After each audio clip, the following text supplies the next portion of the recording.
ഒരടിപൊളി സുലൈമാനിയോട് കൂടിയിട്ട് ഇന്നത്തെ video start ചെയ്യാട്ടോ. രാവിലെ തന്നെ ഫോൺ എടുത്ത് നോക്കിയില്ലെങ്കിൽ എന്തോ ഒരു കുറവുള്ളത് പോലെയാ. അങ്ങനെ ഫോണിൽ റിപ്ലൈയും കൊടുത്തോണ്ടിരിക്കുമ്പോഴാണ് വീട്ടിലത്തെ പുതിയ അതിഥികളുടെ ഒച്ചപ്പാട് കേട്ടത്. അപ്പൊ പിന്നെ അത് നോക്കാൻ വേണ്ടി പോയി. 4 ആളുണ്ട്, നമ്മുടെ മുമ്മുന്റെ കുട്ടികളാണ്. ഇന്നലെയായിരുന്നു ഈ പ്രസവം നടന്നിട്ടുണ്ടായത്. മുട്ടും കളയാണ്ട് പിന്നെ കുളിച്ച് മാറ്റാൻ വേണ്ടിയിട്ട് പോയി. അപ്പൊ വീട്ടിൽ പണിയൊന്നില്ലടേ എന്ന് ചോദിക്കുന്നവരോട് ഇവിടുത്തെ എല്ലാ പണികളും ഞങ്ങൾക്കുള്ള എല്ലാ സംഭവങ്ങളും ആക്കി തരുത്തുമില്ലമ്മയാണ്. ഇതാ ഞങ്ങൾക്ക് കൊണ്ടുപോകാനുള്ള മത്തിയൊക്കെ പൊരിച്ചു വെച്ചിട്ടുണ്ട്. ഞങ്ങൾക്ക് ഫുഡ് ഉണ്ടാകാനുള്ള തിരക്കിലാണ് മില്ലമ്മ. മഴയായതുകൊണ്ട് ഇപ്പൊ ഡെയിലി കാറിലാട്ടോ പോവല്. അപ്പൊ വണ്ടി ഷെഡിലേക്ക് കയറ്റി വെക്കണം. ഞാൻ ജോബിന് പോയി തുടങ്ങിയിട്ട് ആദ്യമായിട്ട് വാങ്ങിയ മുതലാട്ടോ ഇത്. അങ്ങനെ വണ്ടിയിൽ കയറിയിട്ട് നേരെ കുട്ടികളുടെ സ്കൂളിലും ഇറക്കിയിട്ടാണ് ഞങ്ങൾ അക്കാദമിയിലേക്ക് പോവല്. ഞങ്ങൾ 4 പേരും അതുകൊണ്ട് വീട്ടിൽ നിന്ന് ഒരുമിച്ചാണ് ഇറങ്ങല്. അവര് 2 പേരെയും സ്കൂളിലാക്കിയതിന് ശേഷമാണ് ഞങ്ങൾ നേരെ അക്കാദമിയിലേക്ക് പോവല്. ശരിക്കും സ്കൂളിലേക്ക് പോകുന്ന കാണുമ്പോൾ എന്തോ ഒരു സങ്കടം വരും കേട്ടോ. അവിടെ എത്തുന്ന സമയത്ത് വീട്ടിൽ നിന്ന് എന്തൊക്കെയോ ഒച്ചപ്പാടുണ്ടാക്കിയിട്ട് വന്നിട്ടുണ്ടെങ്കിലും ആ ബാഗും തൂക്കിയിട്ട് സ്കൂളിലേക്ക് കേറുന്നത് കാണുമ്പോൾ എന്തോ ഒരു മനസ്സിലൊരു സങ്കടം കേട്ടോ. അങ്ങനെ നേരെ അക്കാദമിയിലെത്തി. ഞാൻ നേരെ അക്കാദമിയിലേക്കും ആവിക്ക നേരെ ഷോപ്പിലേക്കും ആണ് കേട്ടോ പോവുക. രണ്ടും അടുത്തടുത്ത ബിൽഡിങ്ങിലാണ്. ഓഫീസിലെത്തി രജിസ്റ്ററും കാര്യങ്ങളൊക്കെ ഒന്നും ഫീയും ഡീറ്റെയിൽസും ഒക്കെ ഒന്ന് പരിശോധിക്കലാണ്. പിന്നെ നേരെ ക്ലാസ്സിലേക്ക് കയറി. കുറച്ചു നേരം എനിക്ക് ക്ലാസ് ഉണ്ടായിട്ടുള്ളൂ. പക്ഷെ എല്ലാ മിസ്സുമാരെയും ക്ലാസ് നടക്കുന്നുണ്ട്.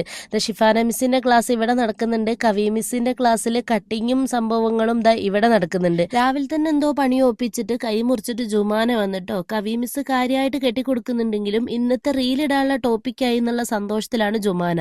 അങ്ങനെ അപ്പോഴേക്കും ഉച്ചയായി ആവിക്ക് ഫുഡ് കഴിക്കാൻ വേണ്ടി വന്ന്.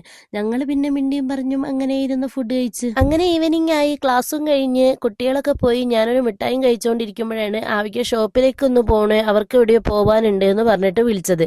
അപ്പൊ പിന്നെ എന്റെ ഫോണൊക്കെ നോക്കലും കഴിഞ്ഞ് എല്ലാം കഴിഞ്ഞ് ഞാൻ ഓഫീസും പൂട്ടിയിട്ട് ഇറങ്ങി. നേരെ ഷോപ്പിലേക്ക് ചെന്നേ. ഷോപ്പിലേക്ക് ചെന്നപ്പോഴാണ് ആവിക്ക പോണ്ടോടത്തൊക്കെ പോയി തിരിച്ചു വന്നിട്ടുണ്ടായിരുന്നു. എന്നിട്ട് ഞാൻ ഷോപ്പിലെത്തിയിട്ടില്ലായിരുന്നു. പിന്നെ അവിടെ ഇരുന്ന് ഒരു ഷോപ്പിംഗ് ഒക്കെ കഴിഞ്ഞ് 2 പേരും കുറച്ചേരം വായി നോക്കി നിന്നിട്ട് ഒരു ചായ കുടിക്കാൻ പോവാനുള്ള തല്ലാണ് ഈ കണ്ടോണ്ടിരിക്കുന്നത്. ഗ്രില്ലാൻകോയില് പോകാനുള്ള സോപ്പിടിലായിരുന്നു ഞാൻ കേട്ടോ. ഷോപ്പിലേതില് കസ്റ്റമർ വന്നാൽ കാണുന്നൊക്കെ പറഞ്ഞിട്ട് അങ്ങനെ നേരെ വിളിച്ച് ഗ്രില്ലാൻകോയിലേക്ക് പോയിട്ടോ. നമ്മുടെ ഷോപ്പിന് നേരെ ഓപ്പോസിറ്റ് ആണ് ഇത്. അതുകൊണ്ട് എന്താ ഇവിടെ ഇരുന്നിട്ടുണ്ടെങ്കിൽ ഇതാ നമ്മുടെ ഷോപ്പ് ഇതാ ഇങ്ങനെ കാണാട്ടോ. അവിടെ ഏതെങ്കിലും കസ്റ്റമർ വന്നിട്ടുണ്ടെങ്കിലൊക്കെ നമുക്ക് ഇവിടെ ഇരുന്നിട്ടുണ്ടെങ്കിൽ കാണേ. ആ ഒരു പേരും പറഞ്ഞിട്ടായിരുന്നു ആവിക്കാനെയും കൂട്ടിയിട്ട് ഇങ്ങോട്ടേക്ക് വന്നത്. 2 സുലൈമാനിയും 2 ഷവർമയായിരുന്നു കേട്ടോ ഞങ്ങള് പറഞ്ഞിട്ടുണ്ടായത്. അങ്ങനെ ഓർഡർ ചെയ്ത ഷവർമയും എത്തി, കൂടെ തന്നെ കട്ടൻ ചായയും എത്തി. കട്ടൻ ചായ ഇല്ലാത്ത ലൈഫ് ഇല്ല എന്ന് പറയുന്ന പോലെയാണ് ഞങ്ങൾക്ക് കേട്ടോ. അങ്ങനെ അതും തിന്ന് ആസ്വദിച്ചിരിക്കുമ്പോഴാണ് ഷോപ്പിൽ വീണ്ടും ഒരു കസ്റ്റമർ വന്നത്. എവിടെയെങ്കിലും ഇറങ്ങിയിട്ടുണ്ടെങ്കിൽ കസ്റ്റമർ വരല് പതിവാണ്. പക്ഷെ എന്ത് ചെയ്യാന്, ഷവർമ ഇട്ടിട്ട് പോകാൻ വേണ്ടി പറ്റൂല. പിന്നെ ബില്ല് ആവിക്ക് കൊടുക്കാന്ന് പറഞ്ഞതുകൊണ്ട് എന്താന്നറിയില്ല, ഷവർമക്ക് കുറച്ച് ടേസ്റ്റ് കൂടിയതുപോലെ കേട്ടോ. ജലദോഷം വരാനുണ്ടോ എന്നുള്ളൊരു മുന്നറിയിപ്പ് ഉണ്ടായതുകൊണ്ട് ഞാനൊരു ടാബ്ലറ്റും വാങ്ങിയിട്ടാണ് വീട്ടിലേക്ക് പോയത്. പിന്നെ നേരെ വീട്ടിലേക്ക് വെച്ച് പിടിച്ചിട്ടോ. അപ്പോൾ അടുത്ത വീഡിയോയിൽ വീണ്ടും കാണാം. ഇഷ്ടപ്പെട്ടിട്ടുണ്ടെങ്കിൽ കൂടെ നിർത്താൻ മറക്കല്ലേ.